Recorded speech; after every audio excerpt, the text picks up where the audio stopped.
Hello, everyone, and welcome to the Cosmic Weather for January of 2025. My name is Philip Young. I am a professional astrologer and tarot reader. Actually, I kind of qualify myself as a spiritual advisor who uses those tools. I also do work with numerology and past life regression. And I have a number of private clients that I work with. I do some writing for AskAstrology.com, and I do these videos as a way of connecting people with what's going on astrologically over a large span of time each month. So thank you for checking out the video. And I'm not going to do a whole year looking at 2025 or review of 2024. This is really going to be focusing on just the upcoming month of January. And when I do these recordings, I look at the transits, the retrogrades, and the ingresses. And the transits are how the points are interacting in the sky together by angle of view. And there are a number of different angles that we consider important in astrology, and those are represented by terms like a trine, where there is a 120-degree angle between 2 points, or a square, which is a 90-degree angle between 2 points. And each of these means something different in terms of how the energy behaves. And I'll be talking about what's going on from Mars all the way up to Pluto and where the transits are occurring that will be of importance in January. Also, the ingresses are when the points actually change signs. So the sun does an ingress every month around the 19th, 20th, and 21st, going from one sign to the next. And we talk about the shift of energy that's going to occur when that happens. And then the retrogrades are when the points are actually being viewed from the Earth and they look like they're going backwards in the sky. The one most people are common with is the Mercury retrograde, and but all the planets outside of the Sun and the Moon, which do not retrograde, will retrograde at some point. And if they're in a retrograde formation or they're making a transition, I'll talk about that in this video as well. So if this is the first time checking this out, I hope you enjoy the video and find it interesting. If you're someone that's returning and catching these every month, I appreciate your continued support. And please do feel free to share this information with anybody that you think might find it interesting. So as we head into January, I'm going to start actually with the ingresses that are going to take place. So what's going to change signs and what does that mean for us energetically when those changes do take place? So the first ingress is going to involve the sun, or at least the one I'm going to talk about first is the sun. And that's going to happen on January the 19th. So the sun is going to move out of Capricorn and into Aquarius on January the 19th. And the Capricorn energy has to do with focus on building foundations and pursuing long-term goals and doing things with a certain persistence. It does make sense that the new year and the idea of New Year's resolutions falls under the sign of Capricorn. Once the sign enters Aquarius, then the energy shifts to actually a combination of individuality, what we try to see ourselves as authentic people, in conjunction with or in connection with the community that we're part of or the society that we're part of. So, interestingly enough, Aquarius is a blend of individuality, humanitarian efforts, and what we look for in terms of the ideal community situation. So it makes a mark for transitioning to thinking outside the box, to challenging the status quo, identifying what the status quo is, and focus on progressive change. So consequently, we should be striving for a blend of practical ambitions that we're leading up to this transition, and then forward thinking an approach to how we see that sun's energy starting after January the 19th. And that will carry us into the next month and into the beginning of spring. Now, interestingly enough, Mercury, because of its speed, it actually changes signs every 3 weeks. So if it gets started early enough in a sign in a month, it can actually ingress twice. And it will ingress twice in the month of January. The first will be that it will go into Capricorn on January the 8th. So it'll move out of Sagittarius and go into Capricorn. And this affects our communication and our thinking. So while Mercury is in Sagittarius, a lot of the thinking has to do with our beliefs, actually.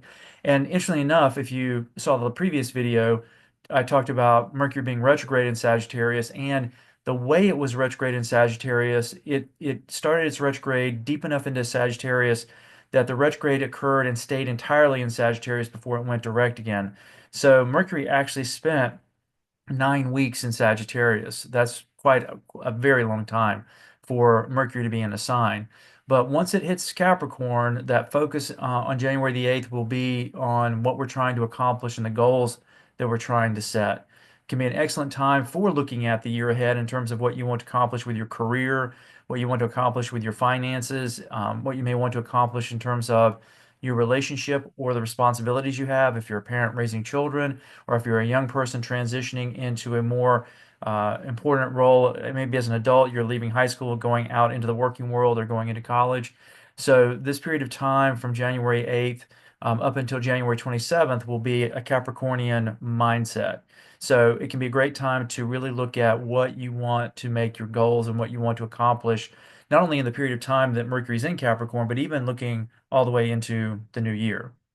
Now, once we get to January 27th, the energy will ingress out of Aquarius, out of Capricorn and into Aquarius. So we'll move from Capricorn to Aquarian energy, and that's going to be a little bit more of again, a forward thinking, a think outside the box, but really trying to understand what it is that is authentic about us.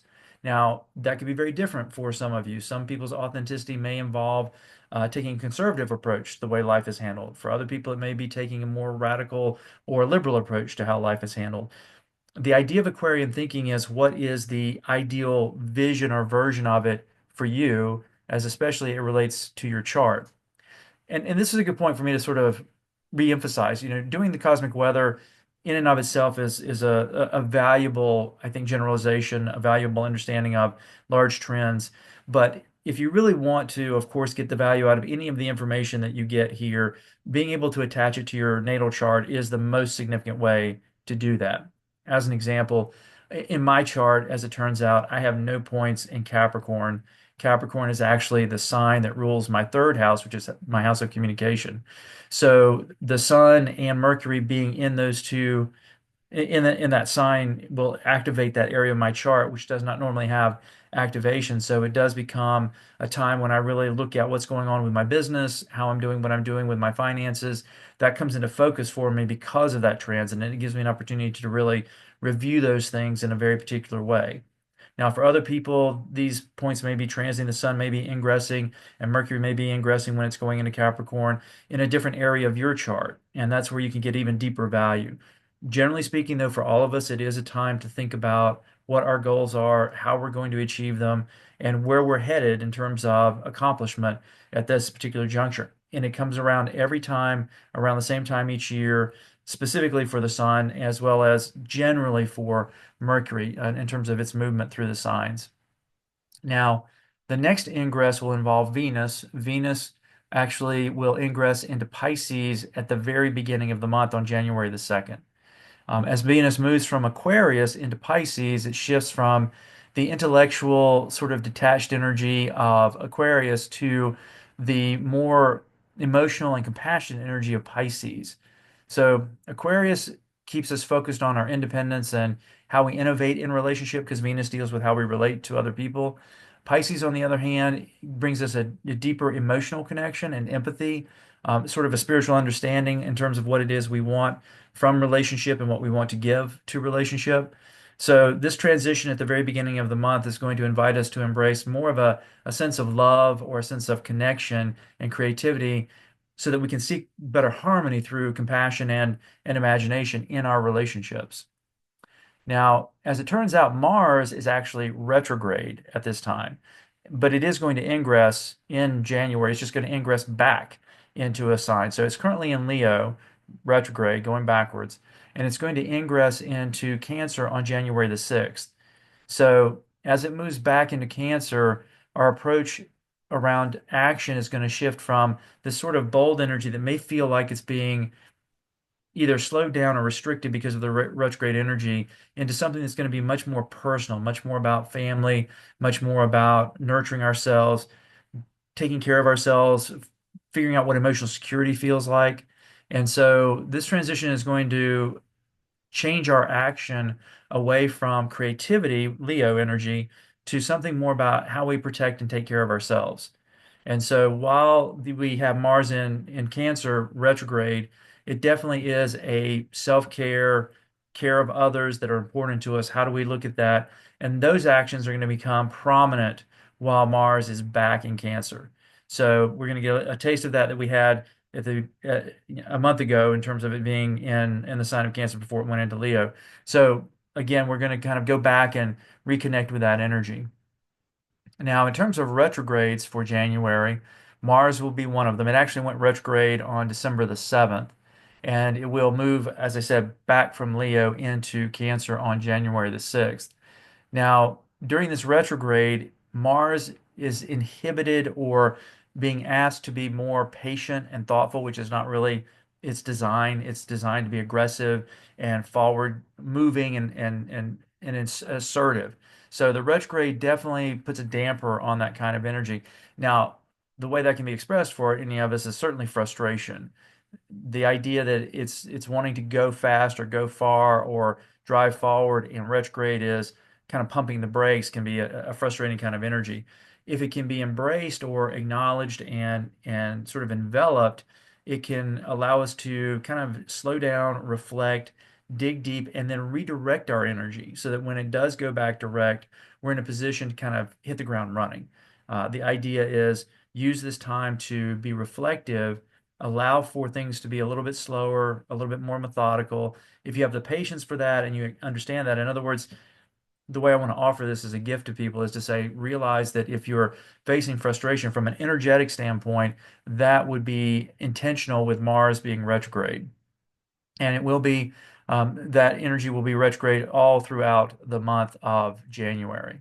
And so during this retrograde in Cancer, we're just going to have to reconsider how we take action with regard to personal matters. And what do we want to do about any of our personal relationships or our own self-care that is not lining up the way we want or is not being expressed the way we want. This is the time to be reflective and think about what changes need to be made. And in many ways, to be ready to make those changes as soon as that energy goes back direct. Now, Jupiter is actually retrograde at the beginning of the month. It went retrograde on October the 10th, and it will stay retrograde for the entire month of January. So during this retrograde phase, communication is limited or is requiring more effort to get it across whatever our thoughts are, but also requires more effort to listen as well. So we want to be reflecting on the Jupiterian themes, which have to do with our beliefs, have to do with the network of people we know. In fact, we may find our network of people and communication shrinking during this period of time, or maybe more accurately, becoming more refined so that we're not wasting our energy or wasting our communication in places that we don't need to or in relationships that are no longer serving us. So, again, the idea of retrograde energy is for us to be reflective, is for us to take stock of things, and then to prepare for whatever changes we need to make after doing that. If we continue to try to barrel ahead during a retrograde phase, that's when all of the struggle comes about. If we keep trying to act in the same way, or we're surprised that we're not getting maybe the same kind of communication, or people that we thought were going to be available to us aren't available, suddenly we're not getting that kind of communication, or the beliefs that we held are being in some way challenged or restricted, that all falls in line with the retrograde energy. It's just a question of if you embrace it and utilize it as an opportunity for growth, or if you just let it frustrate you because I don't want it to be this way. And the retrograde energy is going to ask us to be reflective, and especially in Gemini, it's in a mental area, it's in a communication area, it's in a learning area as well. This could mean that when we're trying to learn things while Jupiter is retrograde, it just may take a little bit more time, or we need to be much more thoughtful about it. This would be, a joking way of putting this is if you got something for Christmas that required putting it together, Jupiter retrograde is definitely use the instructions. Maybe get somebody to help you with the instructions.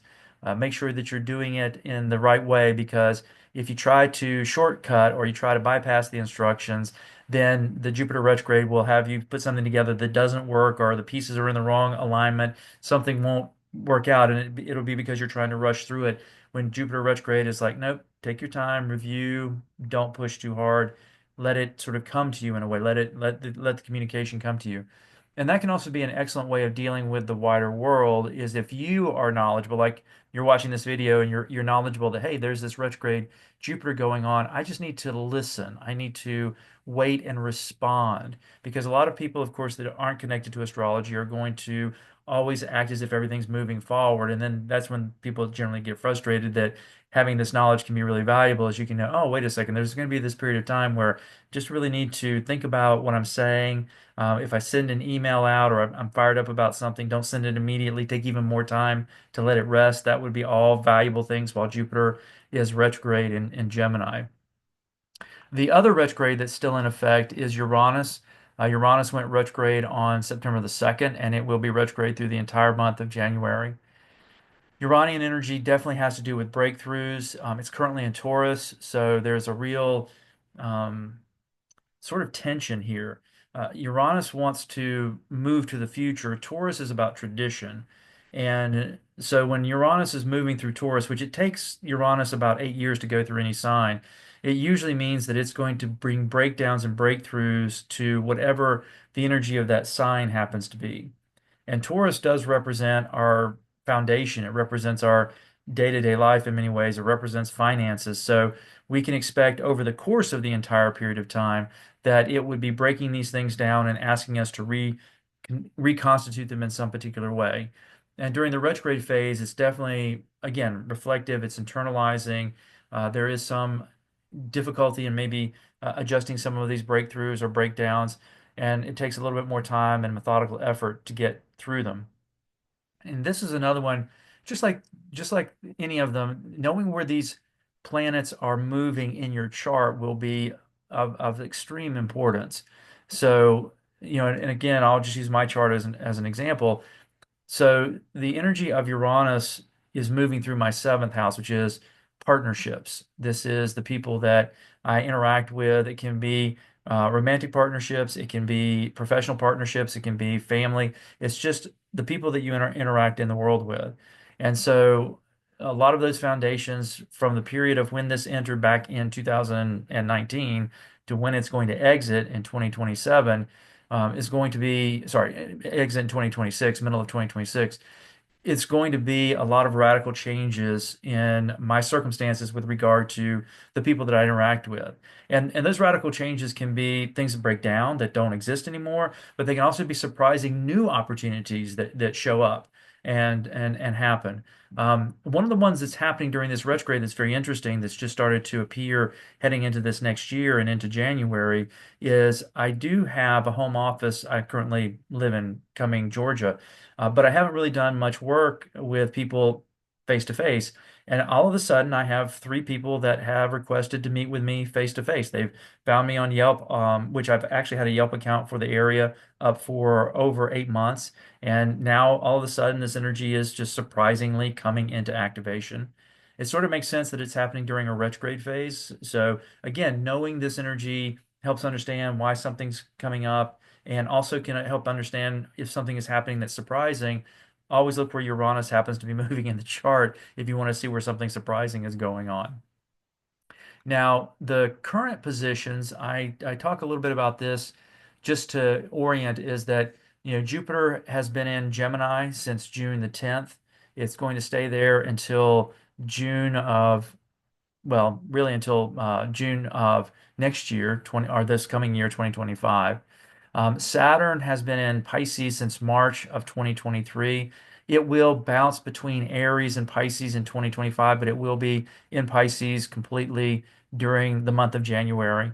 The Aries energy, the energy of Saturn is about forming structures, while it's in Pisces, it is trying to kind of structure our sense of purpose and where we're trying to go with our sense of purpose. And that's been ongoing again since March of 2023. Chiron has been in Aries since April of 2018. It's not going to exit there until 2027.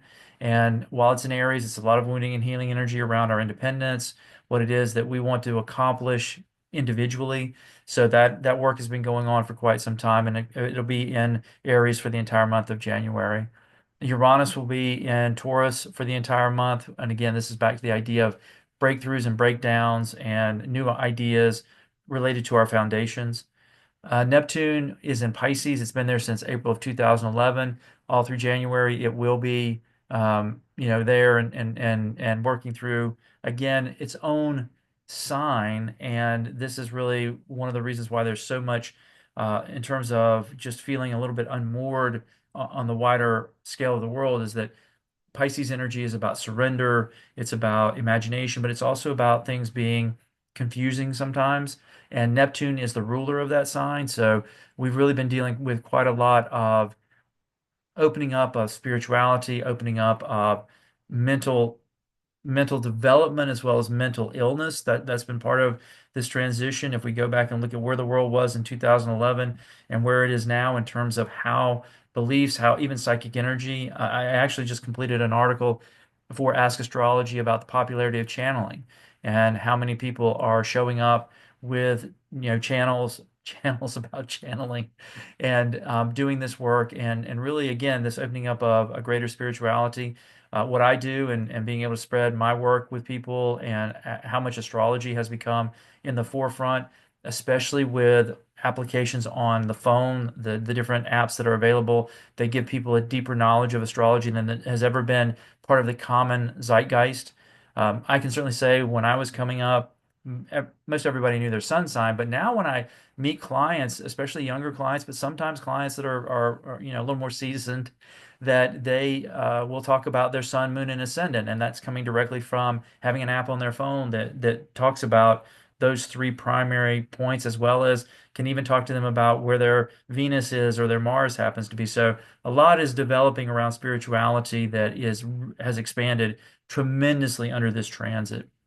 And then Pluto actually has been working through, well, it was working through Capricorn until November 19th of this year. And it's now permanently in Aquarius, which is going to spend the next, 20 years. So we can expect some real upheaval in society all around the world. That's going to be happening as part of Pluto's energy, just in the same way that we're going to feel the repercussions of Pluto and Capricorn in ways that I think will show up with the breakdown of some of the systems that came to be accepted as the norm of a Capricornian world, which is where the U.S. got its start. The U.S.'s Pluto is actually in Capricorn in the birth chart. And so this really is the completion of a 247-year cycle. So Pluto will be still making headway into Aquarius as the new beginning of 2025, but certainly through the month of January. Now, the way I like to talk about the planetary interactions is really a week by week explanation. So what's happening is a carryover from last month. Last month, the Jupiter, which was retrograde, was in Gemini squaring with Saturn in Pisces, and that started on December the 8th and will actually end on January the 4th. So what does this square energy mean? It means that we're going to be torn between expanding our ideas and facing practical limitations. So conflicting desires arise as we chase new opportunities while trying to manage lingering responsibilities. This can result in frustration, which will surface from our ambitious plans meeting with resistance. So this is a time to try to refine your vision, and you're going to have to strike a balance between optimism with realism and also embrace patience. And that energy is the ending energy of 2024 and the first 4 days of 2025. Now, there's another carryover from this year, starting on December 25th, actually, and that was retrograde Mars in Leo was opposing Pluto in Aquarius, which means they were trying to strike a balance. Now, this is significant because this opposition is going to happen 3 times.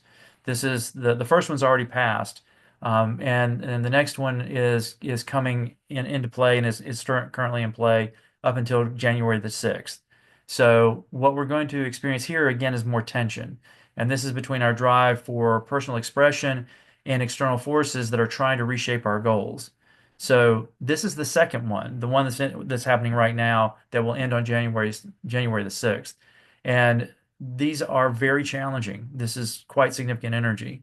So the first one that occurred in November 2024 was right before the election. And the last one will occur in April of 2025. And I think I'm going to probably end up doing a video about 2025, and it will be one of the things that I do talk about as sort of setting a tone going into that year. But for right now, again, it's going to be this tension here between what we want and how we want to sort of experience things versus what's actually happening in the world around us and providing us with limitations while the world is going through tremendous change. And it's going through rapid, tremendous change. There's just a lot going on. I think anybody that's listening to a video or has talked with me, or I think if you're just sort of paying attention to the wider world, it feels like things are moving and shifting fast, and they are. And being able to navigate this and see where the things are going to settle into, there will be a settling in. I just don't think that settling in is going to be for another few years. And that can be a little bit overwhelming when people hear that, considering how much unsettling we've had since 2020. But again, astrologically speaking, this is what shows up for me. Now, on January the 6th, another transit actually starts, and it's going to be retrograde Mars in Cancer, because it's going to retrograde back into Cancer, and it's going to form a trine or collaboration with Neptune in Pisces, and that's going to be from January 6th to January 16th. So this is a flowing energy. This will be nice to have this energy kick in and provide us with a little bit of flow. And this will be a time to deeply explore your emotions and dreams, your inner world, with a highlighted and heightened sensitivity and imagination. So even though actions may slow, encouraging reflection on past choices and uncovering hidden emotions, there will be heightened intuition and creativity that will flow strongly from this connection. And it can inspire a lot of healing and compassion in yourself and others. And I think this is some energy we could certainly use in the wider world. Hopefully, that will be one of the ways it translates. So the energy supports revisiting personal and emotional matters with a softer, more understanding approach. So you want to trust your instincts and actually embrace kind of a gentle or introspective path to realign your desires at a deeper purpose. So once again, I'm going to bring up and highlight that this information becomes much more personalized when you're actually looking at your chart or having someone like myself look at your chart and talk about what's going on, and looking forward with these transits and how they're applying specifically to your own design. Now, from January 8th to January 15th, we'll have that retrograde Mars Cancer energy trining with Neptune carrying over. And then there will be another new connection, and this will involve Mars and Cancer again, and it will start on January the 15th. And that's going to be a sextile, which is a complementary energy forming with retrograde Uranus and Taurus. This is a nice energy. I mean, sextiles have a complement between earth and water and a complement between fire and air. This allows these energies to help each other out. So this aspect is going to usher in a period of breakthroughs and innovative solutions as you revisit any past actions or choices. So you'll start to see some light at the end of the tunnel, if you will, with this kind of energy. As a result, you want to embrace the opportunities to approach challenges creatively and flexibly. So the energy supports rethinking of established routines and uncovering paths toward growth. And in this way, you may realize there are just habits that you need to break, and this energy will help you break them. That's one of the benefits of this. If there's a habit you have and you need to break it, this energy that will kick in on the 15th and go until January 27th will help with that. So that can be a real benefit. And so it's going to encourage a balance of emotional awareness and bold experimentation. So you want to trust in your ability to adapt. This is when you're going to really want to make some adaptive moves. Now, from December 16th to December the 23rd, the two energies of Mars in Cancer trining with Neptune in Pisces, that's going to just finish up on the 16th. And then the Mars in Cancer sextiling with the retrograde Uranus and Taurus, that will go until the 27th.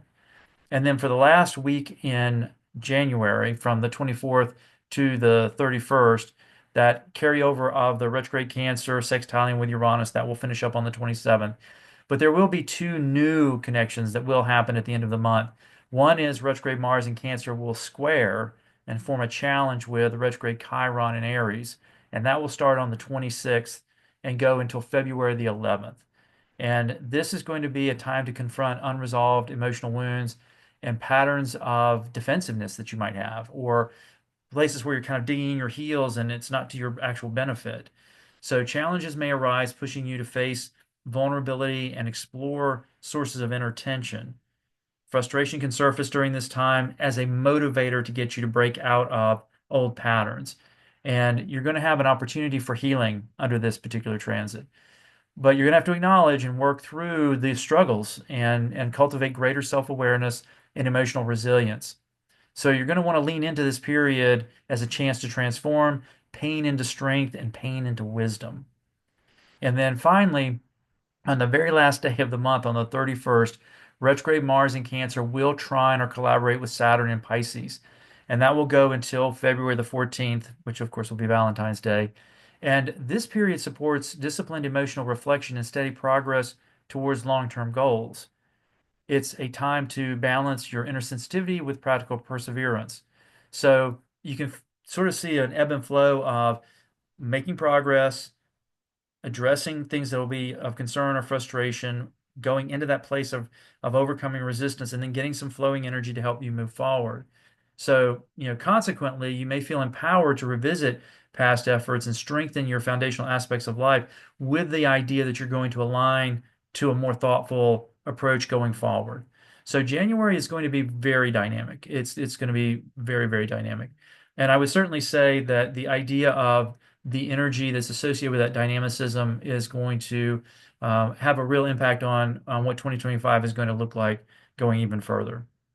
So I hope you found this video helpful. And of course, if I can ever be of service to you on an individual level, certainly feel free to reach out to me. I have a website, which is www.blackunicorn.com, which you can see in the comments below. Also, my phone number if you want to reach out to me by phone or text.